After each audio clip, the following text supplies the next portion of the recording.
Well, good day everyone, welcome back to the channel. That is the end of a year's work right there. That is the last break of Swedes. Sheep are finally on. Got a bit wet here just yesterday. They did make a wee bit of mud, but nothing too serious. As you can see, like it's okay. They had plenty of area back over there to lie on. Anyway, last break. Hopefully they'll get 4 days there. We're not going to push them. One day is neither here nor there, but one day of standing there not eating is weight loss that we don't want them to experience. So we'll see. Fingers crossed they are going to get 4 days there. And then way down that fence line, on our side of the fence, onto that lovely Mawada grass. And yeah, should be good. Anyway, let's go get some baleage.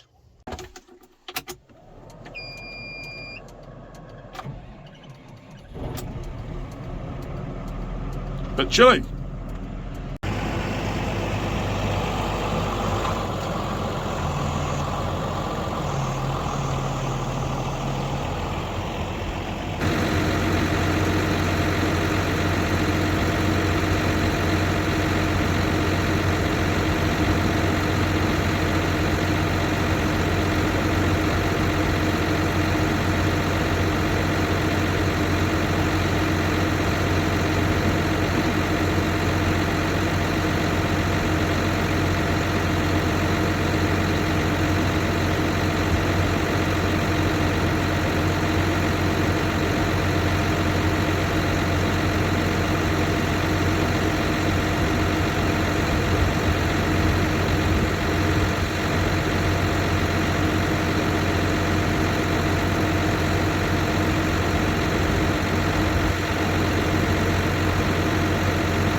Oh, there we go. Sorted for their last break on swedes. That feed is a bit of a mess. It's going to get re-netted before next year on this side. Well, just the middle section probably, but yeah. Well guys, the day has not got any worse. Ground is drying. Yesterday afternoon we got a little bit more. I got the bin emptied out. We had a few issues with some clumps, bits of super and just from the urea. Not blaming the people who dropped it off. It's just sitting in our bin. It draws a wee bit of moisture in, so it gets clumpy and it gets blocked up in there, and you get these grooves. Comes out the back looking like that, and that means that area hasn't come out. I think we're marginally heavy here, but I just don't care. We've got plenty of stuff to do. We might be running 85 kgs to the hectare. It's real tricky with this. I did have a thing where I could leave it there. Bungee was around there, but no, doesn't work. We're going to have it work out alright. So I've got that sorted. There's a grate that goes in the bin about there too, which we'll put back in. We have to take that out every year when we do lime, because it's got squares about yay big in it. And when you put lime in the bin, it goes through, and then you drive and it sort of shakes and it settles and it bridges, and the stuff underneath goes out, and then you're left with this big cavity underneath, and that grate A, is not meant to handle that kind of weight. That's a lot of weight sitting on it. But B, it's hard to get it to shake down through, so it becomes a nightmare. We take that grate out. Every single year, I think we'll get away with not putting it back in. And every single year we don't. So, yeah, I need to remember that in the future. So, hold me to account, guys. Anyway, I say ground conditions are drier. They are drier, but they're still pretty bloody wet, so we're going to have a go.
we're here. We've got this one here to do, one back there behind us, and then we're going to head back up into that one. That's where we got rained off on the other day.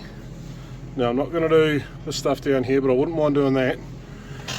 And this stuff over here, there was no way I was going to get that the other day, so we're going to try and get that.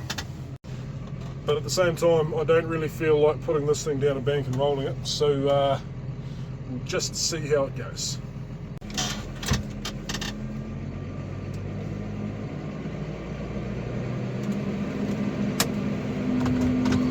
Spreader is on. We'll shudder until they get up to speed because the stuff's stuck to them.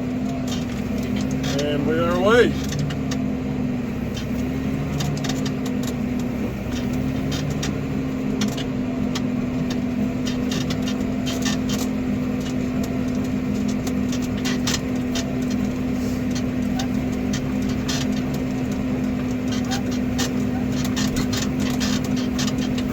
You'll have to excuse the squeaky seat. I found some stuff jammed behind it earlier on and it must have damaged the roller somewhere or something, so we'll have to get that tidied up at some point. Not a lot of feed left in this paddock, so hopefully this good hit of nitrogen gives us a bit of extra.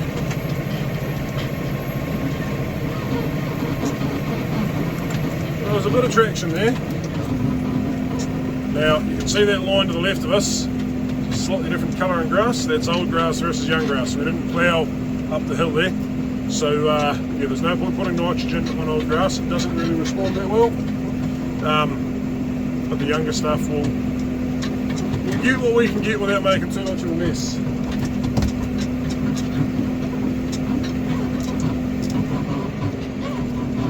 Oh, he's drifting. Pull back so I can turn down the hill. There we go.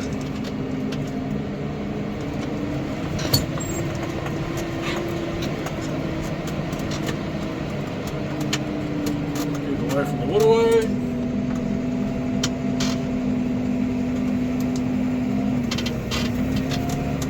We've stuffed up a little bit here, but we'll make it work. I should have gone the other way. Because if I'd gone the other way, I could have got this whole face here in front of us, but instead we're just going to have to get around it.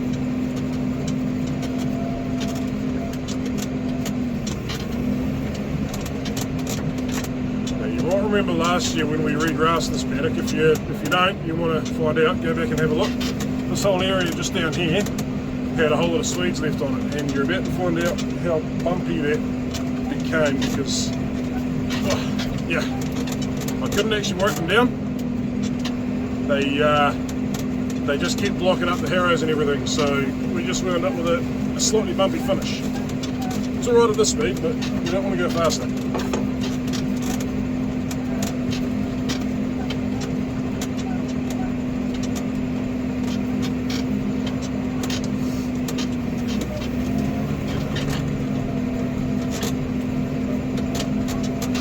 Lammies out there.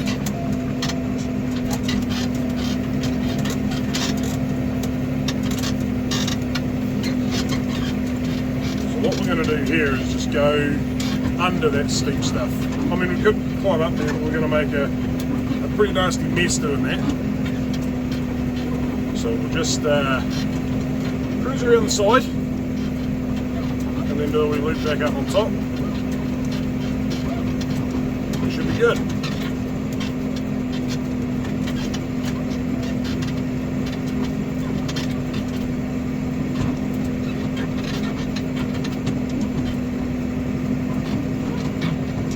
Then we're just going to hope the next week is warm because it's forecast to be, and that'll mean we actually get to make some money out of this nitrogen. Not that we're going to make it back until realistically probably April, but as long as we make it back in the season, it's okay.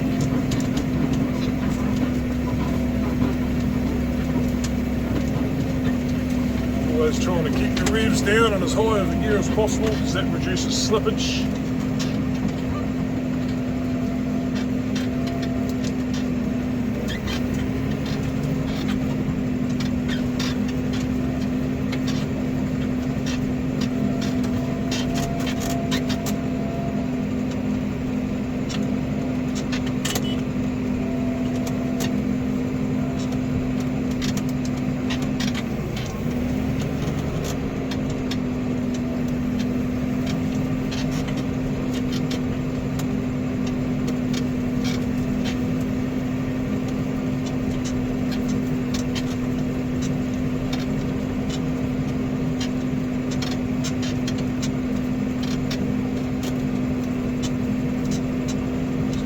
that's around to the paddock.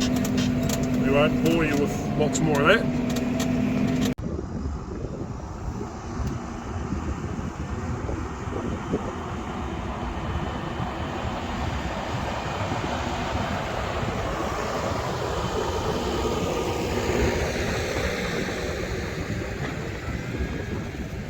Woohoo!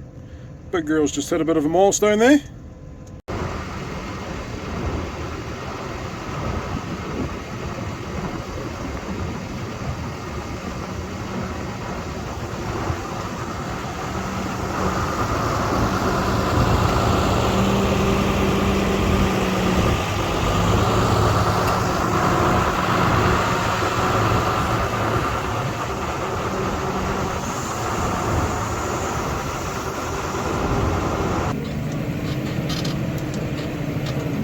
Six paddocks over this side of the farm to do. The other side of the farm is done. I've got the other side of the road. I've got 3 paddocks over there to do. You've got to be careful though, because it's a steep downhill down into them.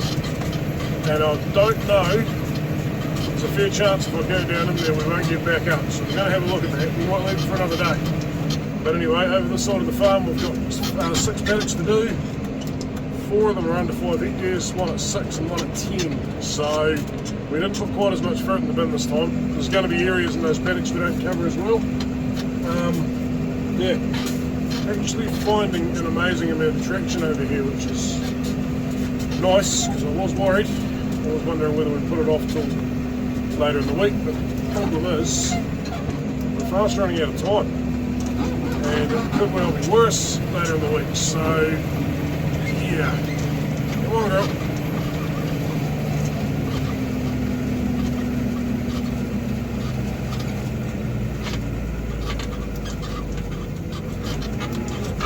Anyone familiar with these C&H full pair shifts will understand the concern about heading up a hill on 13th and running out of power.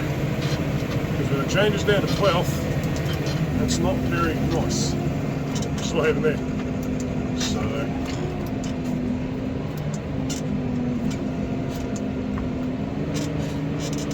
right.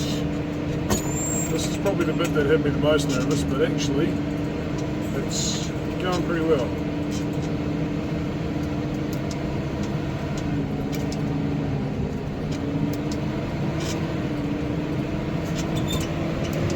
There we go. We've actually cut that whole area in front of us out, so we can just swing back this way. Right, so we're all ready to go in the next paddock. I'm going to put this on hyperlapse because there's no point boring you guys with heaps of it. And yeah, enjoy a look around the place.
Alright guys, there we go. That is 65 hectares done today.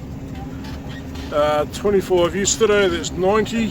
We did 40 the day before that, that's 130. And there's 13 to go. So that's going to work out bang on. I thought I had 145 hectares to do, and that's 143. So that is bloody mint. The rates might not be perfect in the first 4 paddocks, but near enough. Very, very near enough, I think. Yeah, the hogger block probably got a bit more than it should have. The next two probably got a bit less, but then I've gone back and done them with the light dressing as well, so they've probably got a wee bit more. But we've settled up, used about 8.5 tonne, still 1.5 tonne left in the bin, which we will retain for the hogger block about a month from now. I reckon, it's impossible to know until it happens, but I reckon they'll get hopefully about 24 days on the first round. Remember that, just put urea on it, and that area flat that we flat with the mulatto grass on it, that real violent stuff, is going gangbusters. It was grazed a little over a month ago and it has about a 2,000 cover on it, so it'll go real good. We may even graze it twice for the round, I don't know. I've never dealt with it before, so we'll just find out how well it grows. But either way, when we get back to it, if we don't graze it twice in the first round, it'll be good, which will draw the round out a bit further, which will give that urea a chance to work a little bit better. And yeah, we'll just see what it's like at the end. Anyway, going to get this rig home and then we'll go and check some lammers, and that'll be it for the day, because I've now spread urea on all of the paddocks that I've got to check. Sarah's going to have done hers. So I've checked them, I've picked up, you might have seen in the video, in the time lapse, 2 or 3 cast ewes. So yeah, we don't need to worry about them now, just those lambs. Hello guys, we've got lambs here, there, where are we? There, all throughout here. They're bloody everywhere.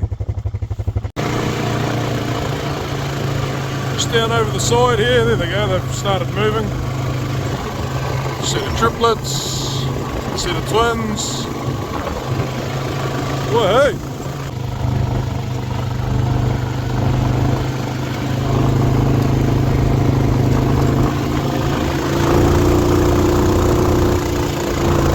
Over here. Lots of girls that haven't lambed yet and a few that have. Whoop, I see a cast one.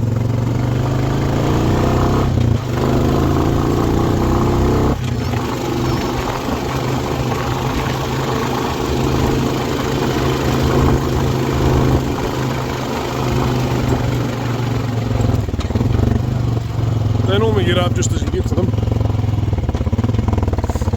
No, not this girl. Oh girl, go that way, go that way. There you go, there you go.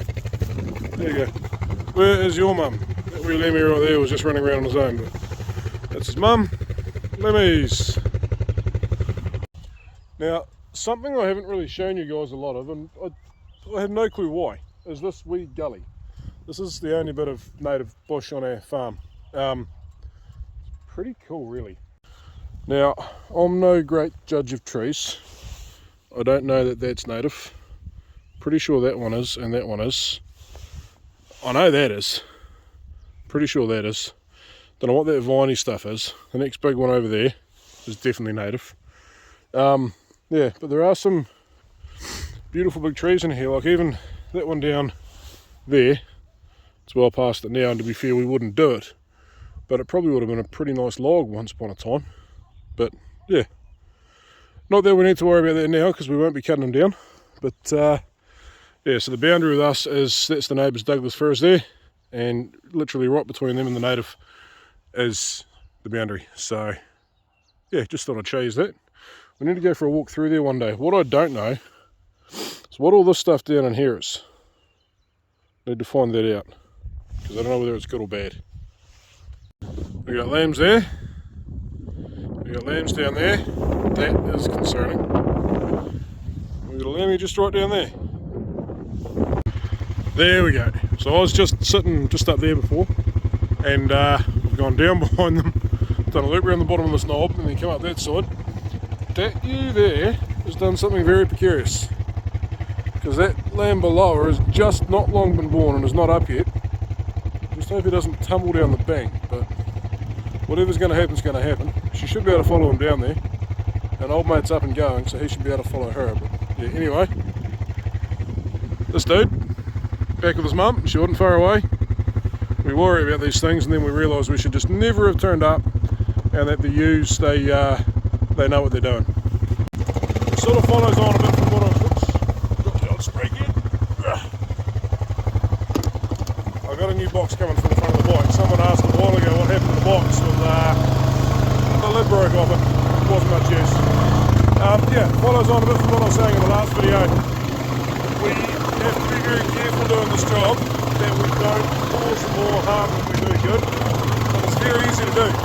We're breeding easy care sheep, and we've got to be very careful that we don't stuff that right up by then going to try and lamb them as though they're hard care sheep. I shouldn't say hard care sheep, high maintenance sheep, like shouldn't name breeds. Let's just say like a composite or a Texel Romney or a Coopworth or a, yeah, that'll do. We'll leave it at that, or I'll get myself in too much trouble. The Easy Care Romney is designed not to be shepherded. Today's a prime example of that. I haven't been around these this morning. I think I might have just said that. What do we have? We had one cast ewe. She's got up and fine. No dead lambs. Dead lambs do happen. There's not much we can do. We can't prevent all of them, but yeah. The idea is that we've got these sheep that do our job for us at this time of year. That said, we do have to do extra work to make sure that we have them prepared to do it throughout the rest of the year. So when we talk about easy care sheep, we're literally talking about lambing time and maybe a dry summer and a cold hard winter, but it's not low input. They still need feed, they still need animal health done properly, they still need all that other stuff done, and we've got to make sure we put them in the best place we can so that when it comes to lambing, they can go and do their thing and we can sort of lead them to it a bit. But obviously these girls are shorn, our main line aren't shorn, so we still have to do the afternoon round, which is the worst one to do, because the lambs wind up sleeping in their little poles. You go and upset everything, but you learn to get around them, because the ewes get cast, and losing sheep is bad. Losing cast sheep really sucks, because it is so easy just to not lose them. But yeah, anyway, I'm waffling, I'll carry on. Well, I shouldn't stop here, but I'll do it for you guys. Lambs, and all the way down around here. Everywhere. Awesome.